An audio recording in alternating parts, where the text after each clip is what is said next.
Amigos, é com grande prazer que nós estamos aqui recebendo a todos e recebendo carinhosamente também o nosso amigo Cláudio Munhoz, que trará para nós uma reflexão muito importante contida no Evangelho segundo o Espiritismo, cujo título é A Verdadeira Pureza, Mãos Não Lavadas, né? Que seja uma noite de muita paz, de muita harmonia para todos nós, lembrando que é importante nesse momento a sintonia, porque nós estamos cercados por amigos espirituais da nossa querida Casa de Jorge, e nós estamos sempre recebendo aquelas benesses dos nossos companheiros. Então, eu vou fazer a leitura de uma página do livro Via de Luz, uma reflexão para nós, trazida por Emmanuel através de Francisco Cândido Xavier. Esse capítulo é o capítulo 2, tem como título Vê como vives. E chamado 10 servos seus, lhe deu os 10 minas, e disse-lhes, negociai até que eu venha. Jesus, em Lucas, capítulo 19, versículo 13. Com a precisa madureza do raciocínio, compreenderá o homem que toda a sua existência é um grande conjunto de negócios espirituais e que a vida em si não passa de um ato religioso permanente, com vista aos deveres divinos que nos prende a Deus. Por enquanto, o mundo apenas exige testemunhos de fé das pessoas indicadas por detentores de mandato essencialmente religioso. Os católicos romanos rodeiam de exigências dos sacerdotes, desvirtuando-lhe o apostolado.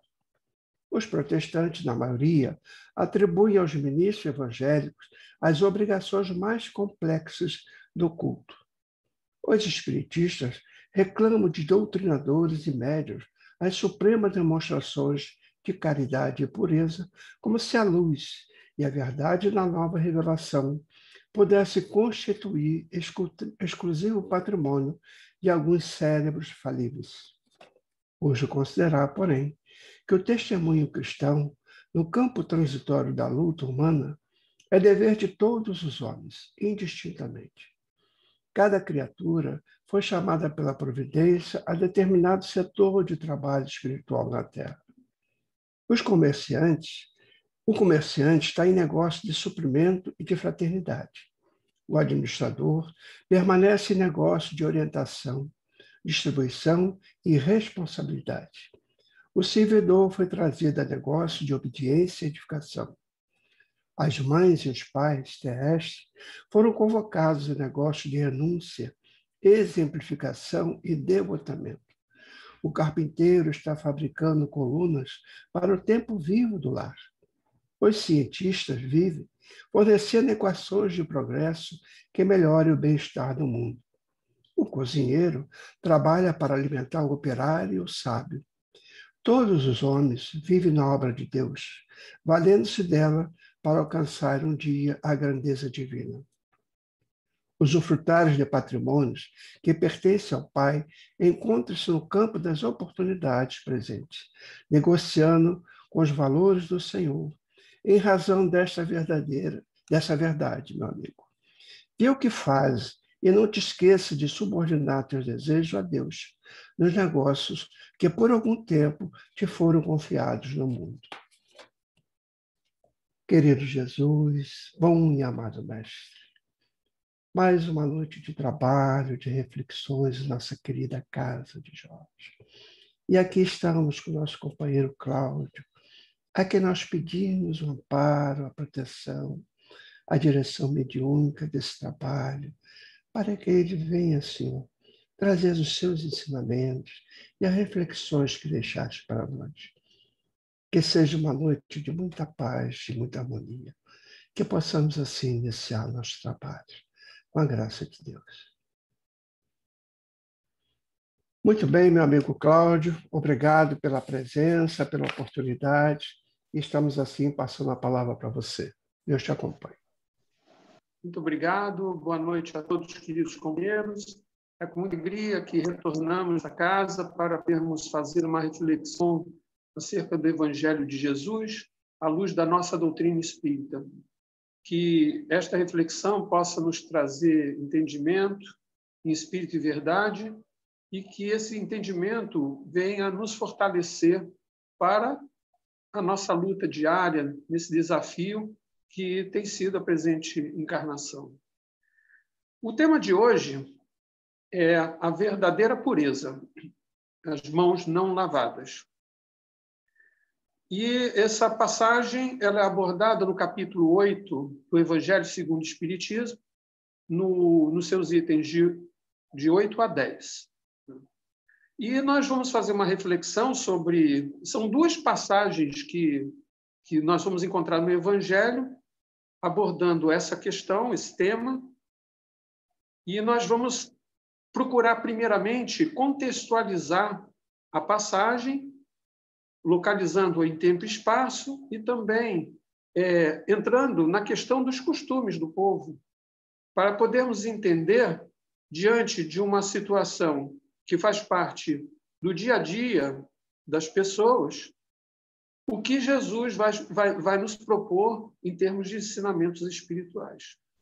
Porque é importante fazer essa contextualização, porque se trata de uma outra cultura, num tempo muito distante para trás, né? É uma cultura oriental. Hoje nós somos de uma cultura do mundo ocidental, século XXI. Então, os tempos mudaram, os conceitos mudaram, e isso, para que nós possamos entender a dinâmica dos ensinamentos, é necessário voltar no tempo, né? Voltar no tempo e caminhar junto com Jesus, junto àquele povo. Nós vamos lembrar, e isso tem que ser algo assim que não podemos nunca esquecer, né?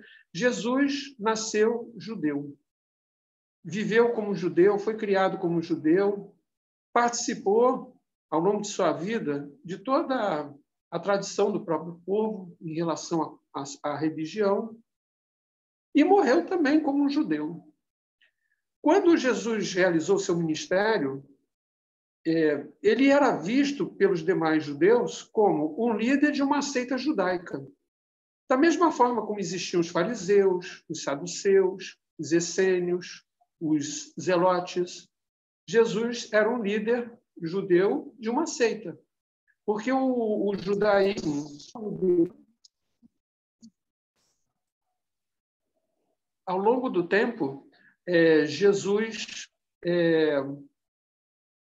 exercia o seu ministério, mas observando a sua formação, a formação daquele povo, né?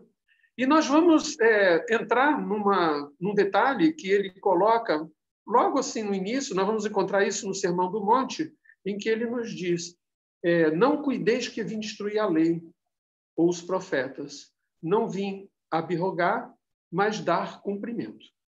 Então, quando Jesus faz essa colocação, e aí nós vamos entender que esse Jesus homem, ele nasceu judeu, esse espírito, ele vem a ser o Cristo planetário. Aquele espírito designado por Deus para a formação do planeta Terra, para criar as condições de vida do planeta, e aqui receber uma humanidade que faria a sua trajetória evolutiva.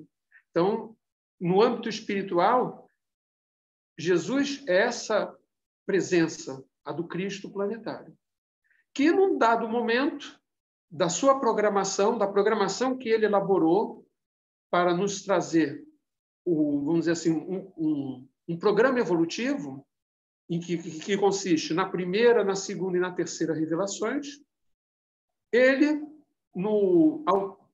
ao final da primeira, quando iria iniciar a segunda revelação, ele vem pessoalmente para nos trazer o seu evangelho. Dentro desse contexto todo que foi construído desde lá de trás. Porque as três revelações, elas formam um conjunto harmonioso e cujas as verdades espirituais vêm sendo trazidas de forma gradual, acompanhando esse movimento de evolução da humanidade. Então, no conjunto da primeira revelação, nós vamos encontrar a promessa da vinda do Messias. Aí o Messias vem e nos traz a boa nova. E quase no final do seu ministério, o Messias nos anuncia o envio do Consolador, que nos traria a terceira revelação. Então, tudo isso encadeado nos apresenta um programa. Só que o ponto central, o eixo central de todo esse programa estava na mensagem que ele traria, que era o seu evangelho. Por isso ele veio pessoalmente. Então, Jesus, no seu ministério, nós vamos ter essa passagem aqui, que vai nos trazer uma reflexão muito importante acerca daquilo que devemos desenvolver em termos de conhecimento espiritual, dentro do processo de transformação moral, né? No sentido de realmente apresentarmos a nossa evolução, e não em torno de aparências, em torno de situações externas que as religiões tradicionais alimentam como um valor de fé. Porque todas essas construções trazidas pelas religiões tradicionais, dos seus ritos, das suas liturgias, tudo isso tem uma importância grande na consolidação da fé. Mas quando Jesus vem nos apresentar a sua boa nova, ele vem nos apresentar numa outra dimensão de entendimento, colocando os valores espirituais acima das questões ritualísticas. E aí, então, essa passagem ela vai ser um desses momentos em que Jesus, com os fariseus e os escribas, vai ter seus momentos de tensão, né? Então, nós vamos primeiro falar de uma passagem que nós vamos encontrar no Evangelho de Mateus. Está no capítulo 15, versículos de 1 a 20, e se trata de uma situação em que Jesus, ali com seus discípulos, os fariseus e os escribas observam o comportamento deles e percebem que, quando vão fazer as refeições, eles não têm o cuidado de lavar as mãos.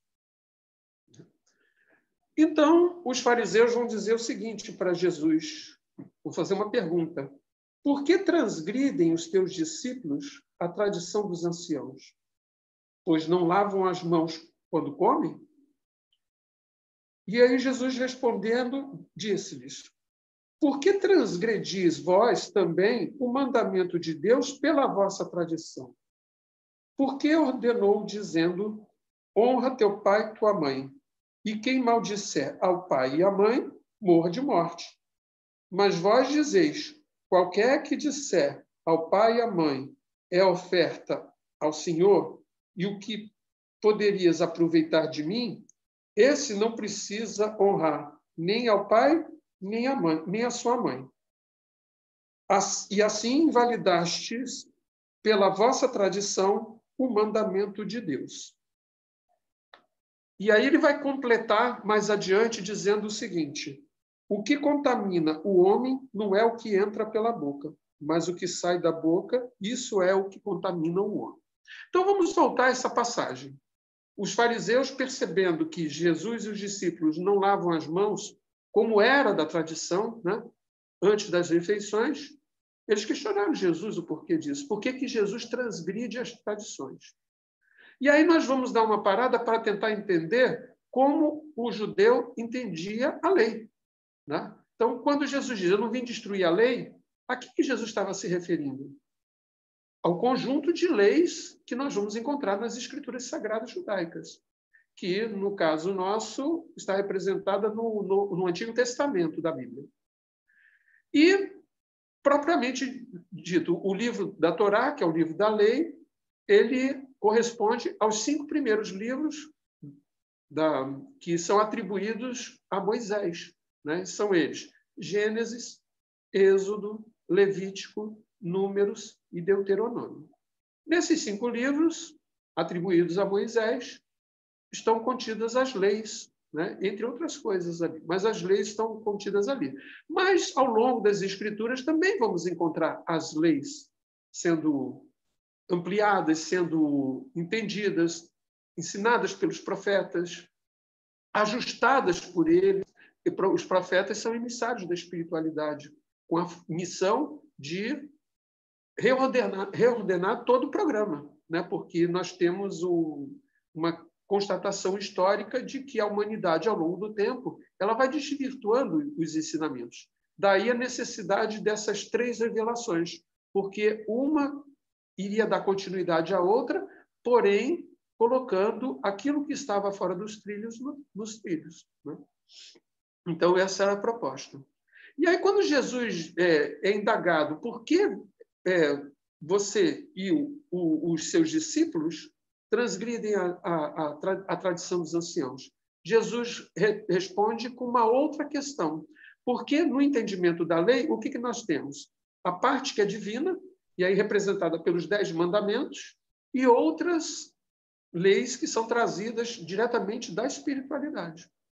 Agora, dentro do conjunto do que Moisés estabeleceu como leis, que são chamadas as leis mosaicas, nós vamos ter um conjunto de leis que vão organizar aquele povo que foi tirado do Egito e que mais adiante, através de Josué, iria ocupar a terra prometida, aquela terra que Yahvé prometeu a Abraão, e ali o povo organizado precisava de leis para disciplinar, né, da consistência àquela formação social.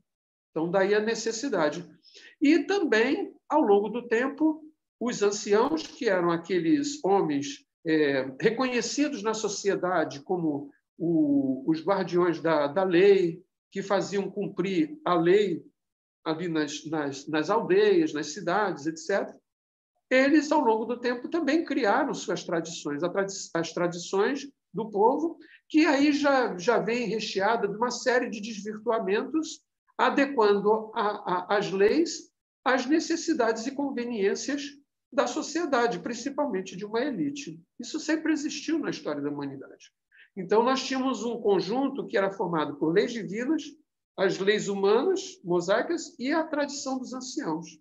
Isso tudo misturado, tanto nas escrituras quanto no próprio dia a dia do povo, tudo isso era considerado como leis divinas. E aí Jesus, quando veio nos trazer a boa nova e disse, não vim destruir a lei, mas aquilo tudo que ele fazia, que se mostrava diferente do que estava escrito, tanto na Torá quanto no resto das Escrituras, ou mesmo contrariando as tradições dos anciãos, são as partes humanas que, ao longo do tempo, precisavam ser reformuladas, porque a humanidade, as sociedades, elas vão evoluindo, né?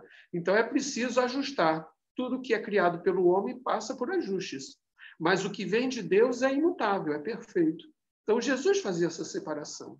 E essa questão de lavar as mãos antes das refeições, que é uma questão de higiene, né? Hoje a gente não pode negar, principalmente nos tempos de hoje, né? Com a pandemia, que uma das maiores recomendações em relação à questão dos cuidados preventivos é justamente lavar com frequência as mãos, com sabão, passar álcool gel, usar máscara, não sair de casa, tudo isso. Mas isso é por uma questão, né, de conscientização, etc.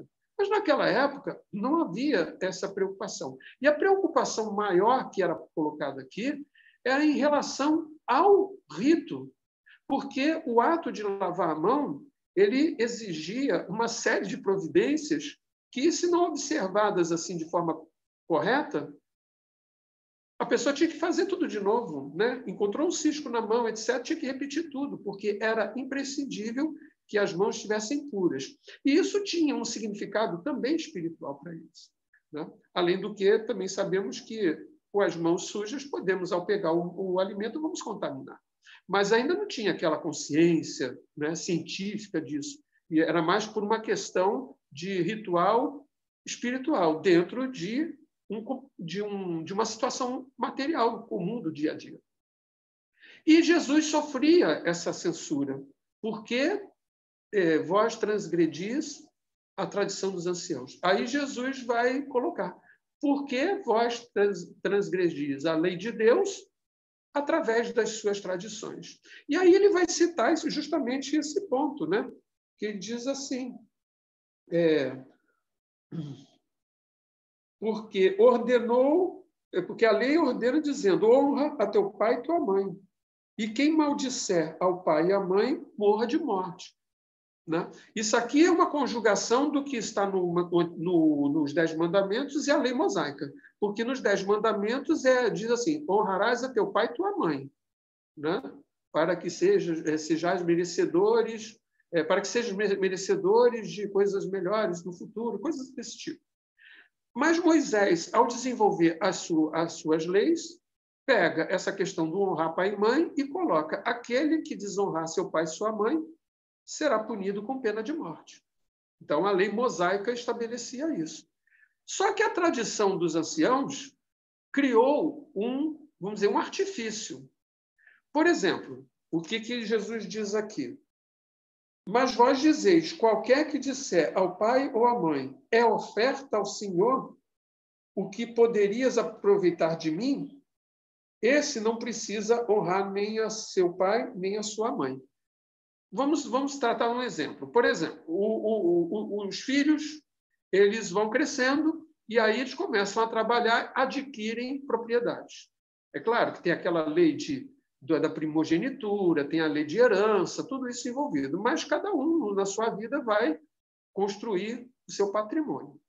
Se o filho dissesse, em relação às suas propriedades, ao que produzia nas suas propriedades, isto é para oferta ao Senhor, segundo a tradição, algo criado pela tradição, ele ficaria isento da responsabilidade de sustentar seu pai e sua mãe, no caso de necessidade, por conta de ter colocado a sua produção, do produto do seu trabalho, como algo para oferta ao Senhor. Ou seja, uma parte daquilo que era produzido era levado como oferta. Então, se alguém fizesse isso, ficava isento. E não seria pego pela lei de Moisés como um infrator, desonrando pai e mãe, caso não fizesse aquilo que deveria fazer em termos de sustentar os pais numa situação de velhice, por exemplo, de invalidez, coisa desse tipo. E aí, então, Jesus se volta para eles com essa questão. Porque o que é mais importante nós cumprirmos na nossa trajetória evolutiva que não as leis que Deus grava em nossa consciência? Então, temos que discernir o que desse conjunto que nos é apresentado como uma legislação, o que é divino e o que não é. O que é a conveniência do homem e o que vem da parte de Deus, o que é trazido direto pela espiritualidade. Então, temos que ficar atentos. Paulo de Tarso dizia, tudo que é espiritual precisa ser discernido espiritualmente. E como tudo estava colocado dentro de uma mesma condição, tudo ali que estava nas Escrituras era da parte divina, então tinha que se cumprir exatamente como estava aquilo. Mas eles esqueciam que as tradições adulteravam esse entendimento, adequavam aquela situação para algo que pudesse se amoldar ao comportamento social, aquilo que trouxesse, assim, vamos dizer, uma justificativa para determinadas transgressões. Isso aí é muito natural no ser humano. E aí, então, Jesus coloca essa questão para eles. E quando ele fecha, ele diz assim, o que contamina o homem não é o que entra pela boca, mas o que sai da boca, isso sim, é o que contamina o homem. Então, Jesus falava das coisas que vêm do fundo da nossa alma, do fundo do nosso espírito, em termos de pensamento, sentimento, aquilo tudo que resulta em palavras, atos e as intenções que estão por trás das palavras e dos atos. Então, Jesus colocava essa questão da hipocrisia como algo a ser observado. Numa outra passagem que temos em Lucas, Lucas capítulo 11, versículos 37 a 41, Jesus estava lá nas cercanias de Cafarnaum, mesmo em Cafarnaum, e estava ele falando ali, e aí então o fariseu veio e rogou para que ele fosse jantar em sua casa. Aí Jesus entrou na casa do fariseu, reclinou-se à mesa, mas o fariseu admirou-se vendo que Jesus não tinha lavado as mãos. E aí Jesus, então, disse ao fariseu: agora vós, fariseus, limpais o exterior do copo e do prato, mas o vosso interior está cheio de rapina e maldade. Loucos, o que fez o exterior não fez também o interior? Dai antes esmola do que tiverdes, e eis que tudo vos será limpo. Bom, então vamos tentar entender uma situação semelhante. Jesus é convidado por um fariseu para jantar em sua casa. Naturalmente, depois daquilo que Jesus pregou, o fariseu devia estar observando aquilo tudo, teve uma curiosidade, queria saber exatamente do que se tratava aquilo, o convidou para jantar e observou que Jesus não lavou as mãos. E aí Jesus coloca isso de novo, que eu vou repetir. Agora vós, fariseus, limpais o exterior do copo e do prato, mas o vosso interior está cheio de rapina e maldade. Ou seja, havia uma preocupação muito grande no cumprimento das formalidades da lei e em detrimento das verdadeiras práticas espirituais, que, no caso, seriam misericórdia, o amor ao próximo, a caridade, né? O perdão, a conciliação.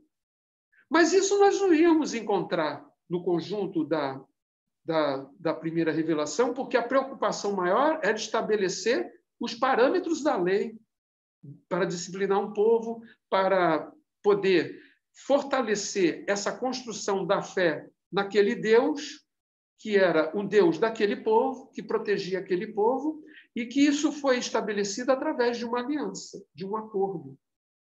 Então, essa construção de fé, ela precisava ser mantida, porque fazia parte de toda essa construção. Mas Jesus, na segunda revelação, iria trazer algo novo. E esse algo novo, essa boa nova que ele nos traz, ela tem a participação importantíssima de João Batista, que também havia sido anunciado nas Escrituras. Da mesma forma como os profetas anunciaram a vinda do Messias, também anunciaram a vinda do precursor. E o precursor ia abrir o caminho, porque Jesus, trazendo algo novo, que era voltado para a introspecção do ser, ou seja, pela primeira vez o ser ia ser instado ao autoconhecimento, era necessário algo importante que João Batista iria trazer, que é o conceito do arrependimento. Porque vamos analisar, a lei determinava, se alguém cometer alguma transgressão, aquela transgressão levaria a uma punição, e muitas delas seria a punição à morte.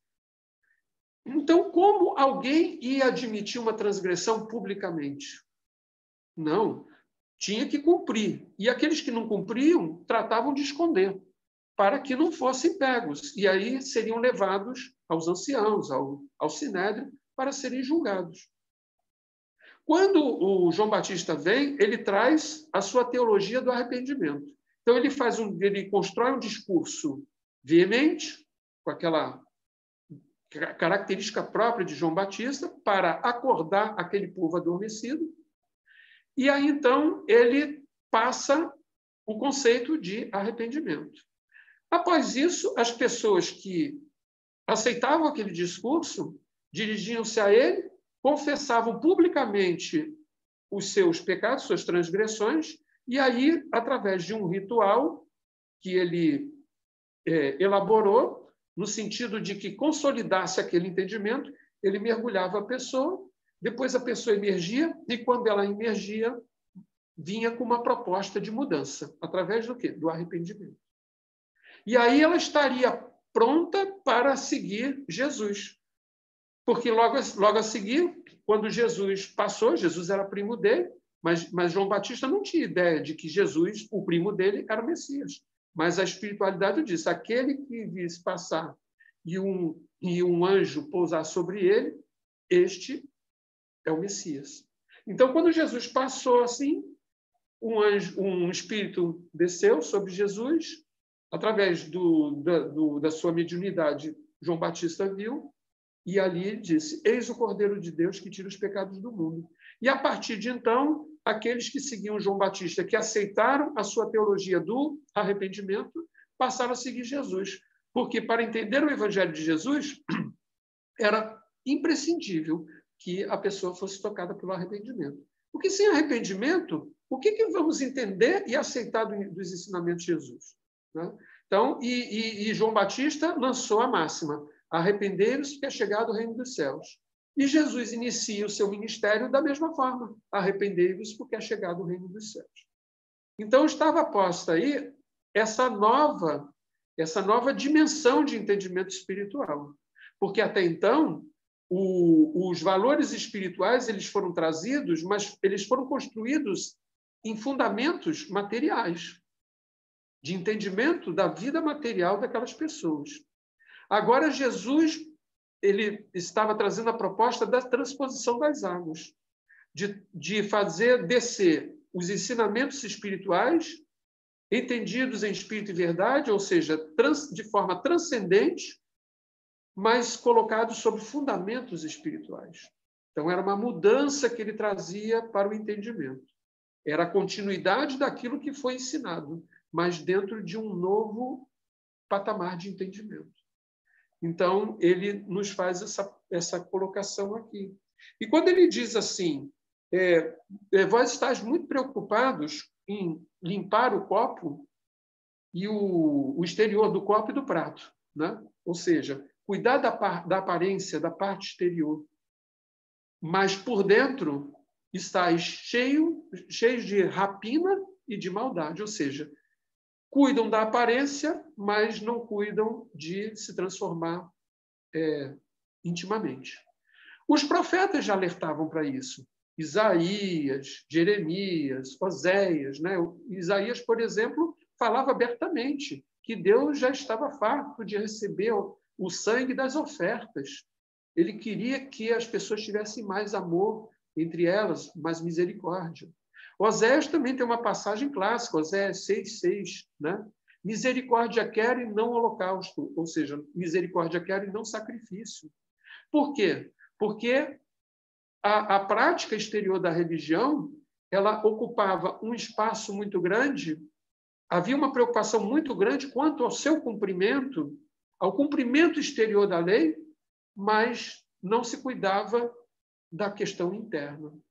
Já nos últimos dias de Jesus, naqueles 6 dias que antecederam a Páscoa, em que Jesus estava hospedado em Betânia e todos os dias ele ia a Jerusalém para participar daqueles festejos que antecediam a Páscoa, a cidade já vinha recebendo a visita de muitos judeus dali, de toda a parte da Palestina e de outras partes também do mundo. Né? A festividade da Páscoa era algo assim que o povo se reunia para poder estar presente em Jerusalém. Então, Jesus estava hospedado em Betânia, todos os dias ia a Jerusalém, uma distância de 3 quilômetros, participava dos festejos, depois voltava para se recolher onde estava hospedado. E numa daquelas vezes que ele saiu do templo, foi logo no primeiro dia que ele estava em Jerusalém, ele saiu do templo, observou tudo à sua volta, o texto não menciona nada, apenas só menciona isso. E aí tem a continuidade desses dias, né? Ele retorna para Betânia. No dia seguinte, ele sai de Betânia cedo, vai para Jerusalém, e o texto diz: Jesus teve fome. Mas Jesus tinha acabado de sair da casa de Marta, de Maria, onde estava hospedado. Naturalmente, deve ter feito uma refeição, né, para poder, ele e os discípulos, para poderem aguentar a viagem. Mas no texto dizia: Jesus teve fome. Que fome que Jesus teve? Né? E aí, então, ele avistou uma figueira, e a figueira estava toda frondosa. Naquela época, não era tempo de figueira. Nem mesmo naquela região, que é perto de Betfagé, que tem as figueiras, o figo temporão, né? Que é o nome da cidade, a casa dos figos temporãos, ou seja, mas nem o fruto temporão estava em época, mas aquela figueira estava cheia de folhas. E aquela aparência indicava que ela poderia ter frutos. Ao se aproximar da figueira, Jesus constatou o quê? Que não tinha frutos. Aí disse umas palavras lá, que de ti ninguém mais coma fruto, aquele negócio todo, e vai para Jerusalém. No final do dia, volta para Betânia. No dia seguinte, voltando para Jerusalém, logo cedo, Pedro observa que a figueira está seca. Aí diz, mestre, aquela figueira que tu amaldiçoaste está seca. Aí Jesus fala alguma coisa sobre perdão, sobre conciliação, né? Como um complemento daquilo. Porque aquela figueira seca, ela antes se apresentava com uma aparência bonita, mas não tinha frutos. E foi aquela sensação que Jesus teve ao sair do templo e olhar à sua volta. Ele viu aquelas pessoas todas naquelas práticas exteriores. Então, o que ele via ali? Uma série de árvores frondosas, mas nenhuma delas com frutos. Por quê? Se preocupavam com o seu aspecto da aparência, de apresentar aquela folhagem bonita, mas não tinham frutos. Então, e aí depois vem uma sequência de parábolas que dão esse entendimento, né, do que significa Jesus ter fome. Então, ao sentar-se à mesa para comer, Jesus também não se preocupava com aqueles rituais todos. Aliás, esses rituais Jesus não observava mesmo, né? Ele cumpria a parte espiritual do que tinha nas Escrituras. E o seu ensinamento foi basicamente isso. Não para destruir, para colocar numa condição assim de desprezar, mas de dar um novo entendimento, né?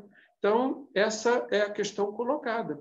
E aí nós vamos ter uma série de situações do mesmo nível que vão nos alertar para essa preocupação muito grande de termos determinadas aparências, de fazermos parecer para os outros que somos uma coisa e, na verdade, não somos. Porque o Evangelho de Jesus, ele nos educa a introspecção, ao autoconhecimento. Cada ensinamento dele bate fundo na nossa alma. Não é algo para ser observado no outro, porque a lei ela era montada no seguinte: cada um observasse o comportamento do outro. E aquele que transgredisse a lei poderia ser denunciado. Então, as pessoas foram educadas nesse tipo de conduta, que naquela época era necessário para a contenção, porque não havia esclarecimento, não havia desenvolvimento espiritual e maturidade espiritual para cumprir aquilo que Deus determina para nós. Então, tudo aquilo veio com um peso muito forte da lei, carregado na tinta mesmo, né, no sentido figurado, para que, através do temor, né, porque aquele Deus que eles construíram era um Deus rigoroso, era um Deus que exigia, era um Deus que punia. E o grande, vamos dizer assim, o maior objetivo do Evangelho de Jesus, e o primeiro, foi trazer um entendimento de Deus totalmente diferente. Jesus nos tirou a ideia daquele Deus que era próprio de um povo em detrimento de outro.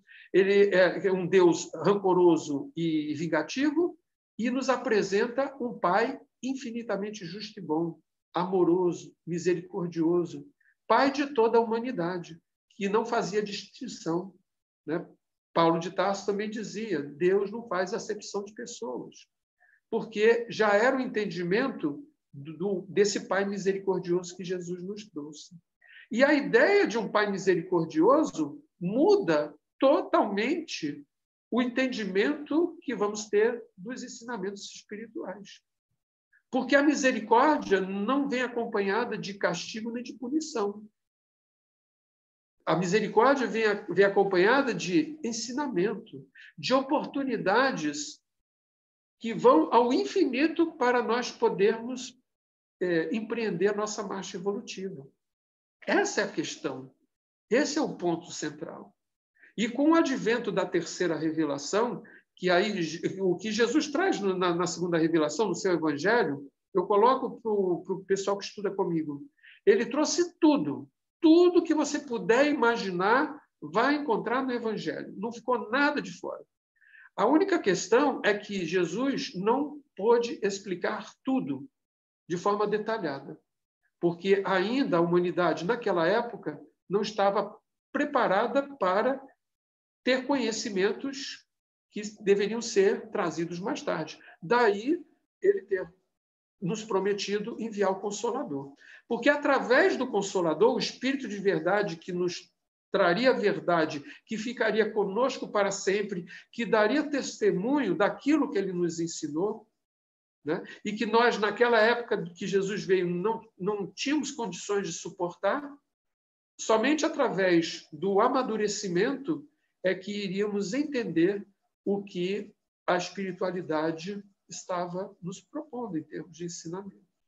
E aí, então, passamos a ter, graças ao advento do Espiritismo, e aí, no dia de ontem, hoje é dia 19, hoje é dia 20, né? Anteontem, dia 18, esse negócio da pandemia, eu me perco nos dias, né? Os dias são todos iguais, não tem domingo, não tem nada. Mas anteontem, dia 18, nós tivemos a comemoração do lançamento do Livro dos Espíritos, né? Marcando 164 anos do advento da doutrina. Então, é uma doutrina nova, né? Considerando o tempo, considerando esse ciclo todo de expiações e provas que estamos passando, e a terceira revelação veio justamente já no final do ciclo, para nos preparar ainda mais para esse momento da transição para o mundo de regeneração, né? Então, nós vamos ter, graças a essa doutrina, as bênçãos desses ensinamentos, que aí vamos descortinar tudo aquilo que Jesus deixou em oculto, mas que agora permanece muito claro, muito cristalino para todos nós. Então, em termos de entendimento, a doutrina espírita nos favorece isso. Agora, do entendimento, você tem que construir a convicção, e da convicção, a prática. A prática é uma outra etapa, que vai demandar também um tempo relativamente longo. Mas como estamos muito próximos da regeneração, e aí não vamos ter aquela ideia equivocada de que só vai para a regeneração quem for perfeito, porque não é verdade isso. O segredo de entendermos quem é candidato para a regeneração está no trabalho de João Batista, quando ele nos traz o conceito do arrependimento.